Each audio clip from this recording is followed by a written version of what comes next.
Anda berada, kembali lagi dengan saya Putri Alivia Fitra dalam program acara Halo Legislator Delta TV.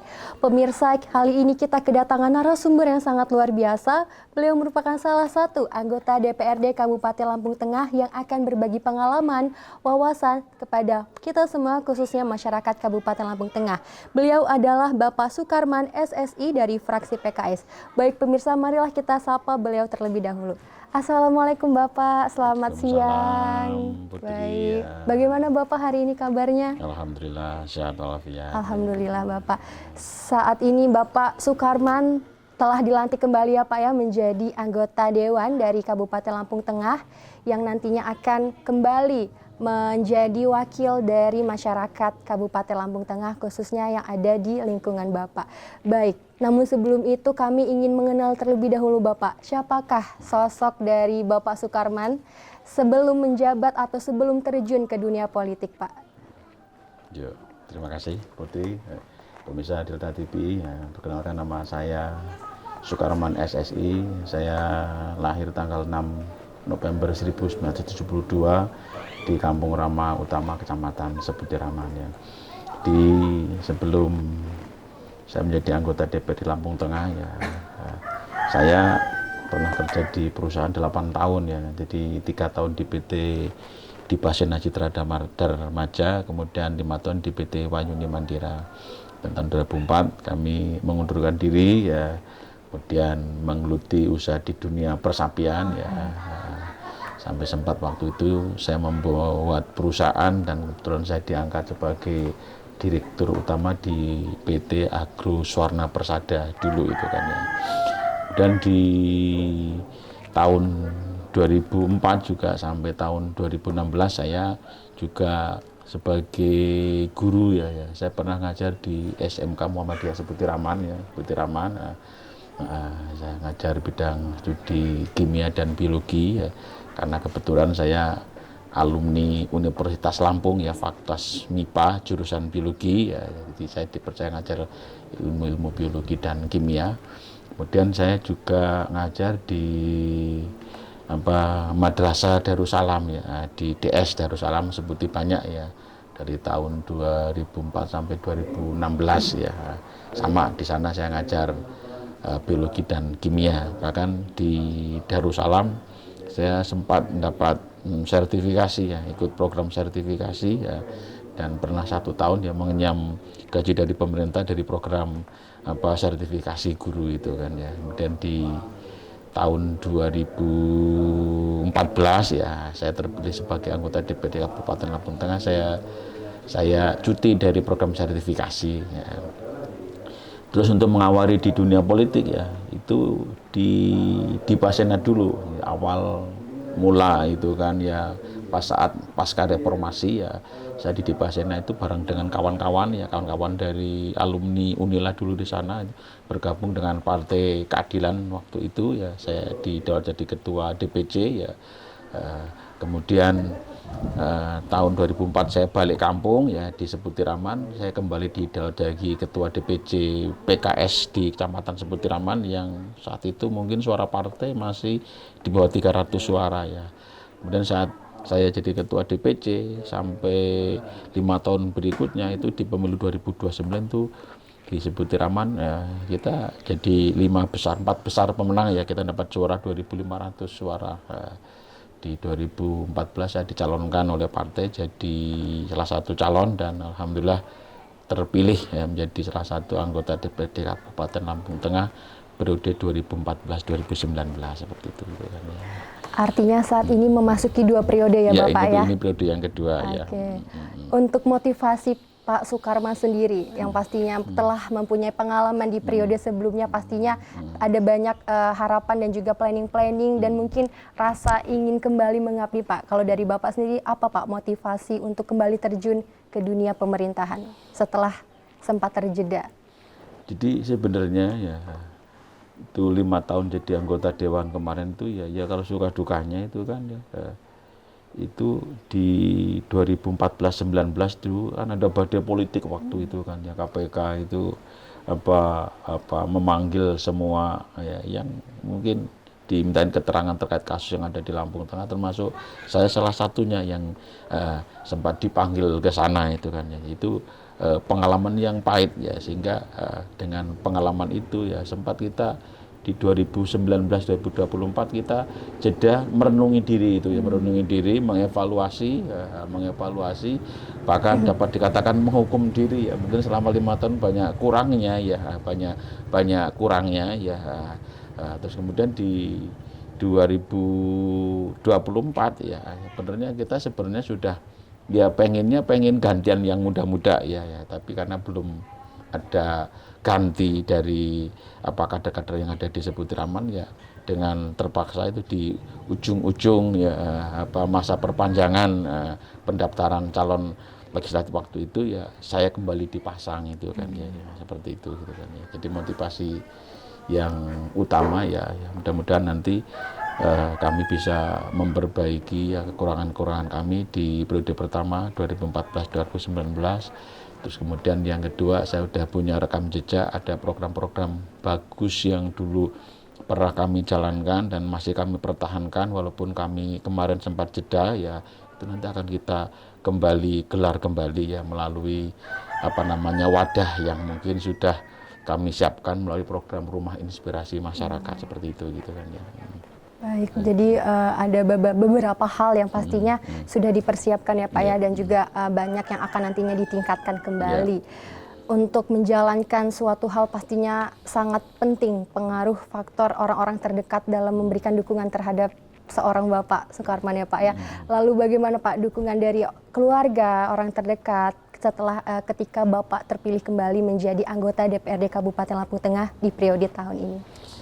Di periode pertama dulu itu kan Bapak itu kan ya termasuk salah seorang yang menginspirasi kami. Jadi sederhana, kami dari orang kecil ya, keluarga ya mungkin dapat dikatakan kaulo alit itu kan ya, orang-orang yang nggak mampu, yang untuk makan aja dulu waktu masih kecil itu ya masih kurang kan seperti itu, sehingga almarhum Bapak waktu itu cuman berpesan ya, bismillah jalani ya, mudah-mudahan dengan menjadi wakil masyarakat nanti bisa memaksimalkan menanam kebaikan untuk masyarakat. Dan intinya kalau orang tua kami, Bapak yang periode pertama itu kan sebelum meninggal pesan, jadi kalau nanti jadi anggota DPRD bisa menanam kebaikan yang sebanyak-banyaknya untuk masyarakat. Kemudian untuk ibu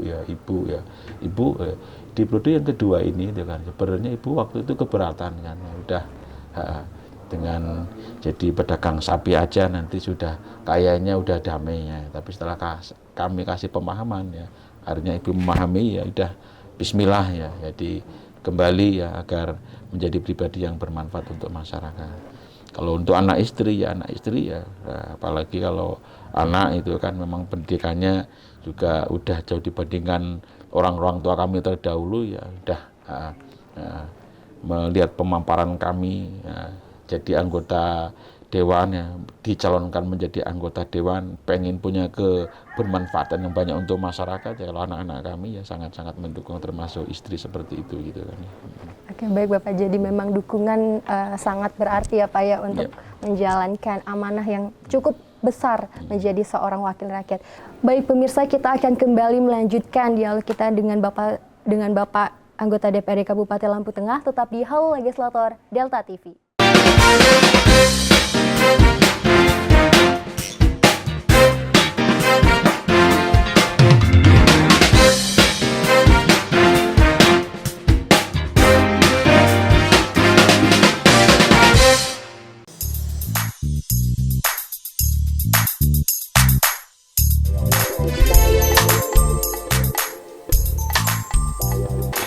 Warnanya menjadi coklat muda seperti ini, tetapi dalamnya masih moist dan dalamnya berwarna putih. Sudah dingin baru kita kasih dekor. Nah, ini dia coconut coklat cookies saya. Yummy. Kandungan yang terdapat dalam ASI mulai dari protein-protein dan nutrisi ya, karbohidrat, protein, lemak untuk nutrisi bayi, juga mikronutrien, kalsium, mineral, vitamin, kemudian antibodi. antibodi ini yang tidak ada di dalam susu formula. Selain itu, ASI adalah cairan yang hidup.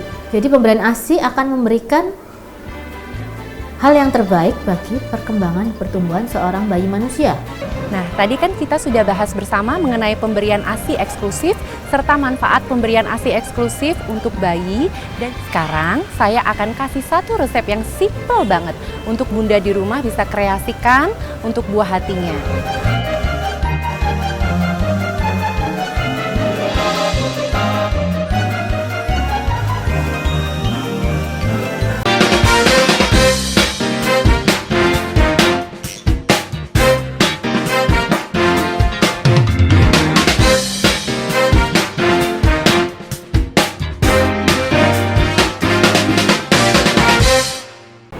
Halo pemirsa, kembali lagi dengan saya Putri Alivia Fitra dalam program acara Halo Legislator Delta TV.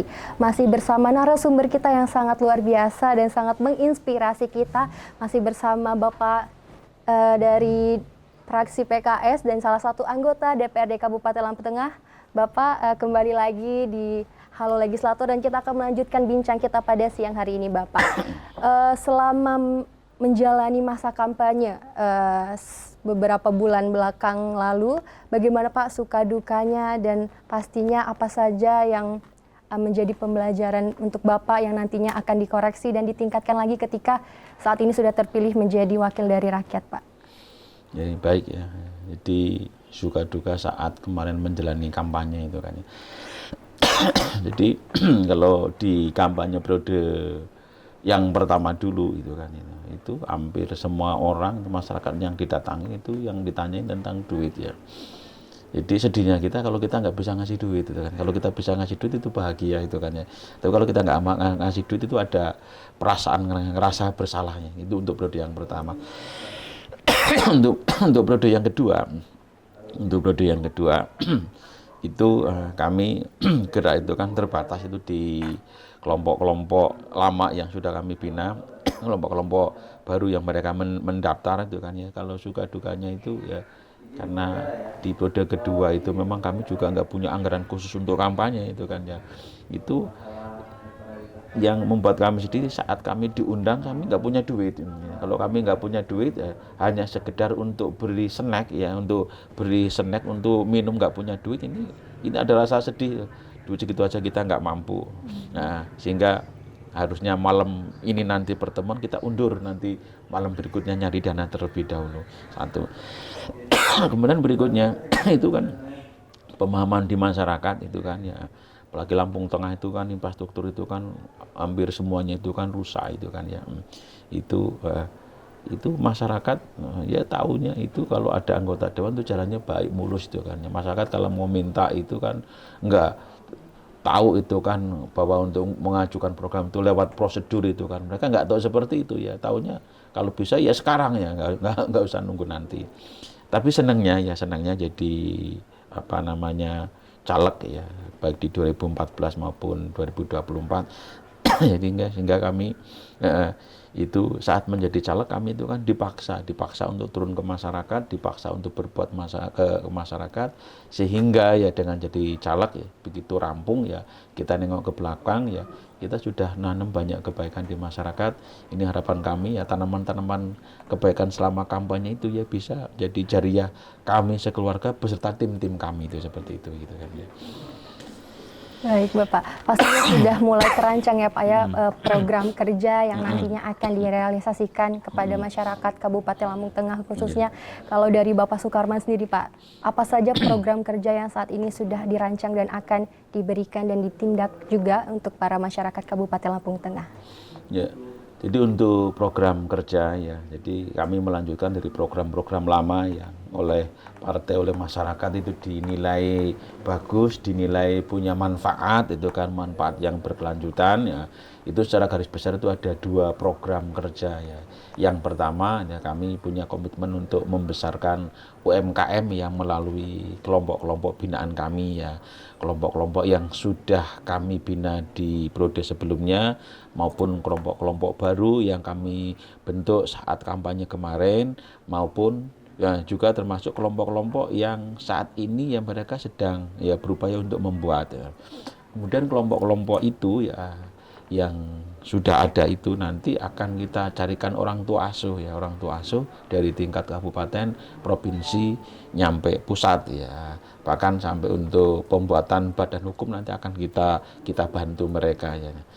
Terus kemudian yang enggak kalah pentingnya nanti program-program kelompok-kelompok ini nanti ya, nanti akan kita kawal ya, akan kita kawal 5 tahun ke depan ya, 5 tahun ke depan ya, dengan program-program yang bermanfaat ya, program-program yang bermanfaat baik dari pemerintah ya, kabupaten ya, provinsi maupun dari pusat seperti itu gitu.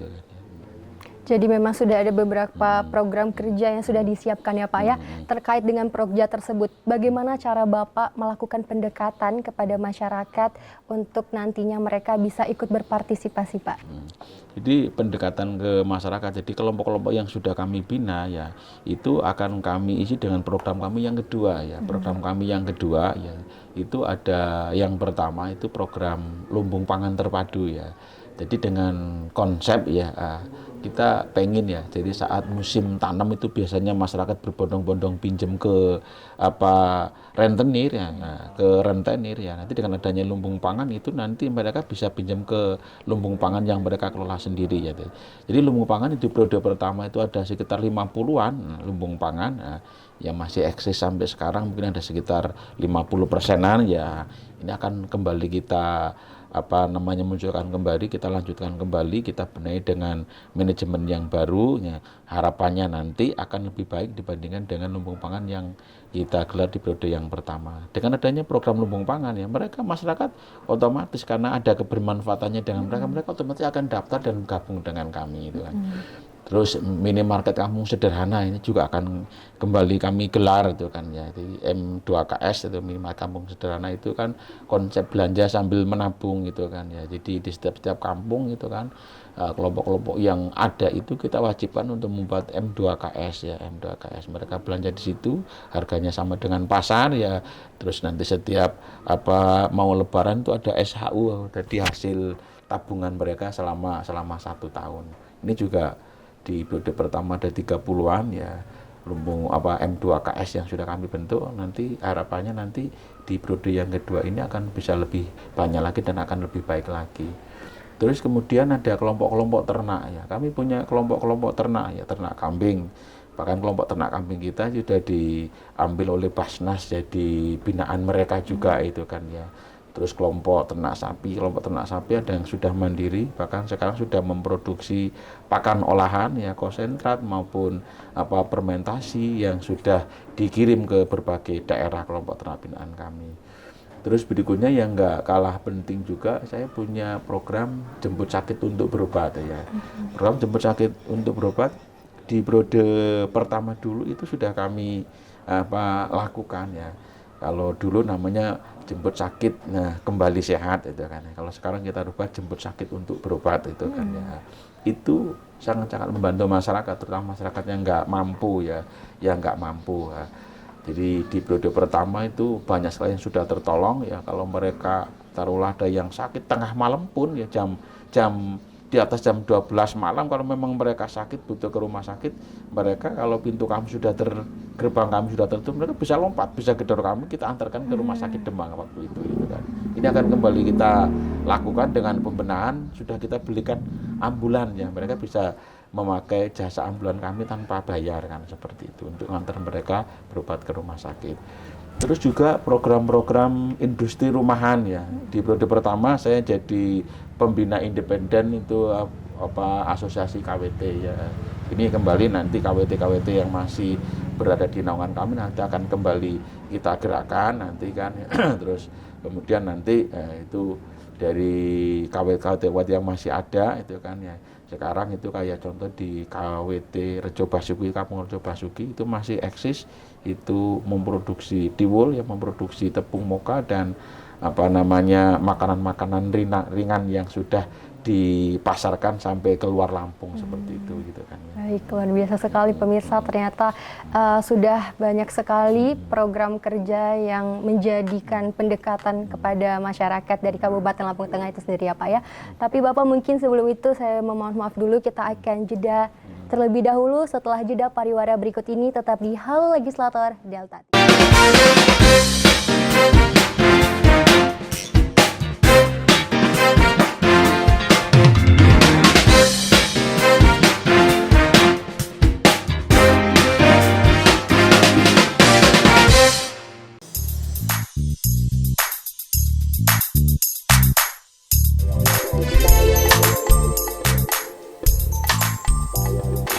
Warnanya menjadi coklat muda seperti ini, tetapi dalamnya masih moist dan dalamnya berwarna putih.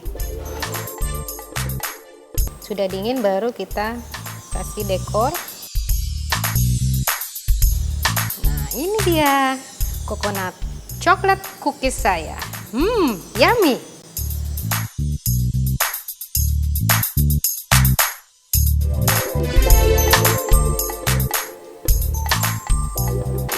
Warnanya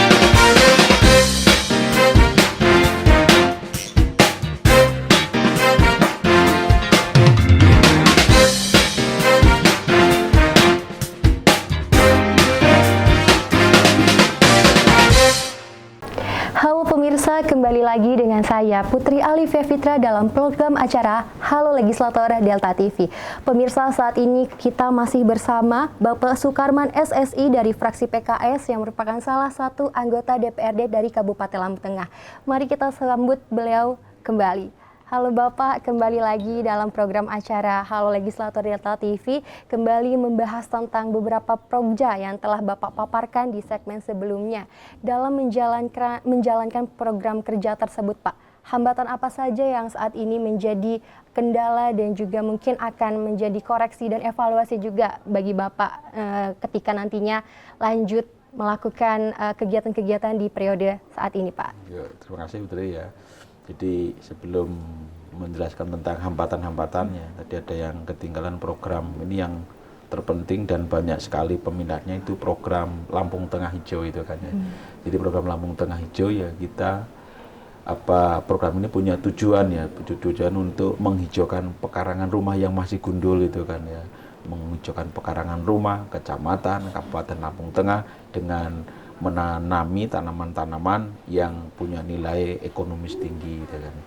Di periode pertama itu ada banyak jenis tanaman dari mulai kelapa, alpokat, jambu dan seterusnya. Di periode yang kedua ini kita akan fokus ke coklat Sulawesi itu kan ya, coklat Sulawesi dengan sistem baru di kelompok-kelompok binaan kami. Kalau dulu itu melebar kemana-mana, kalau sekarang nanti akan fokus ke kelompok-kelompok binaan biar lebih mudah pengamatan ya, perawatan ya, dan pemantauan seperti itu. Terus kemudian terkait dengan hambatan-hambatan ya, itu yang pertama itu kan ya, yang pertama ya mungkin kesadaran masyarakat kita ya untuk berubah itu kan ya, itu memang masih sangat-sangat kecil itu kan. Masyarakat kita itu kan maunya itu kan yang instan ya kan ya. Jadi kalau wujudnya program apalagi hasilnya mungkin nunggu waktu 1 tahun 2 tahun, mereka kadang-kadang itu kan mereka nggak begitu tertarik sehingga untuk mencari solusi ini ya makanya kita buatin kelompok-kelompok ya, orang-orang yang memang mau ya dengan sehati sejalan dengan pemikiran mereka kita masukkan ke dalam kelompok ya, kemudian nanti selama 5 tahun ke depan ini akan kita bina. Ini yang pertama. Kemudian yang kedua itu terkait dengan ya keikutsertaan ya pemerintah dari tingkat kampung ya, tingkat kecamatan, kabupaten yang masih sangat kurang untuk mereka memberikan sampai ke tingkat pemberdayaan ekonomi kelompok ekonomi keluarga seperti itu. Terus yang berikutnya terkait dengan pemodalan ya, itu rata-rata masyarakat yang bergabung dengan kami itu masyarakat kelas menengah ke bawah. Jadi kan misalkan untuk membuat lumbung pangan, kalau nggak kasih umpan nggak akan bisa jalan. kelompok ternak. Kalau nggak kita carikan program dari pusat atau dari provinsi, nggak akan bisa jalan. Makanya kan ya ini juga kerja keras kita semua. Nanti di periode yang kedua ini kembali saya nanti akan berkolaborasi dengan kampung, kecamatan, kabupaten, bahkan sampai pusat ya, untuk membesarkan kelompok-kelompok masyarakat, kelompok-kelompok rumah inspirasi yang ada di masyarakat, agar kelompok-kelompok yang sudah kami bina ini nanti kan bisa mengangkat masyarakat menjadi seperti yang menjadi tujuan kita bersama, menjadi sejahtera, kan arahnya ke arah sana seperti itu. Gitu kan. Baik, luar biasa sekali Bapak atas paparannya. Pastinya dari Pak Sukarman sendiri memberikan kesempatan menjadi seorang wakil rakyat untuk lebih bisa bermanfaat untuk masyarakat sekitar. Luar biasa sekali. Namun sebelum itu Bapak, adakah hal-hal yang menjadi prioritas utama Pak yang akan pastinya dikembangkan dalam program tersebut, selain dengan membuka UMKM yang nantinya akan melatih kemampuan masyarakat dalam melakukan perekonomian, atau ada hal lain Pak seperti infrastruktur, pembangunan perdesaan, seperti itu Pak? Jadi di periode yang kedua ini kebetulan saya dikasih mandat sebagai ketua fraksi yang pertama. Kalau ketua fraksi otomatis nanti 5 tahun ke depan kami di badan anggaran ya. Jadi kalau melihat ke bawah ya, walaupun nanti kami nggak ada di Komisi 3 nanti, karena kami ada di badan anggaran ya, infrastruktur nanti. Kemarin kita sudah ngobrol dengan Pak Bupati kita, Pak Musa Ahmad kan ya, beliau juga merespon apa yang kami sampaikan, tapi karena keterbatasan anggaran ya, hanya beliau nanti di periode yang kedua ya, mudah-mudahan nanti bisa akan lebih banyak mengakses program-program dari pusat, sehingga infrastruktur yang jadi keluhan masyarakat itu bisa nanti dicarikan solusi. Ini yang pertama. Kemudian yang kedua, ini juga imbauan untuk masyarakat kita ya. Jadi kami ngerasakan di gedung legislatif ini yang periode yang kedua itu banyak dari teman-teman kami yang begitu sudah jadi anggota DPR, mereka nggak bisa apa-apa karena duitnya habis itu kan ya. Jadi biaya politik itu tinggi sekali itu kan ya, tinggi sekali. Hanya imbauan untuk masyarakat ya, momen-momen pemilu itu kan ya, baik pemilu legislatif, pemilihan kepala daerah maupun presiden, itu sebenarnya itu momen itu punya kita ya. Momen itu punya kita ya. Jadi gunakan kesempatan ini sebaik-baiknya untuk memilih pemimpin, memilih wakil yang benar-benar mewakili kita ya, dalam suka dan duka ya. Kalau memang ada pemimpin atau wakil masyarakat yang memaksakan diri dengan ngasih rupiah 50, 100 sampai 200 ribu, kalau memang nggak layak untuk dipilih ya ambil uangnya, tapi tetap memilih dengan hati nurani, pilih pemimpin yang bisa mengayomi kita, melindungi kita, mau mendengarkan kita dalam suka dan duka, mau menerima kita jika kita punya masalah ngadu ke mereka, seperti itu gitu. Oke, luar biasa sekali Bapak. Mungkin sebelum kita menutup diskusi kita pada siang hari ini, Bapak boleh memberikan closing statement, harapan dan juga apa yang ingin Bapak sampaikan kepada masyarakat khususnya Kabupaten Lampung Tengah Pak. Silakan Pak. Ya, untuk masyarakat Lampung Tengah ya, jadi dalam kesempatan yang berbagai ini bersama Delta TV ya, saya mengajak masyarakat Lampung Tengah, yuk kita berkolaborasi bersama-sama membangun Lampung Tengah ya, dengan kemampuan masing-masing yang kita miliki ya.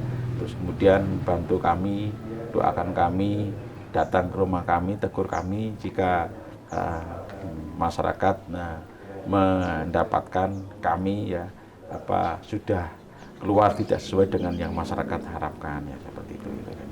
Baik, Bapak Sukarman, terima kasih banyak atas kesempatannya telah berbagi ilmu, pengalaman, dan pastinya sangat menginspirasi para masyarakat, dan semoga nantinya ketika sudah diberikan amanah bisa dapat dilakukan secara baik ya Pak ya, dan juga pastinya melakukan pendekatan yang baik juga kepada masyarakat. Mungkin itu saja Bapak diskusi kita pada hari ini. Terima kasih banyak sebelumnya. Baik pemirsa, itulah tadi diskusi kita bersama dengan Bapak Sukarman dari fraksi PKS yang merupakan salah satu anggota DPRD Kabupaten Lampung Tengah. Saya Putri Alifia Fitra pamit undur diri. Terima kasih.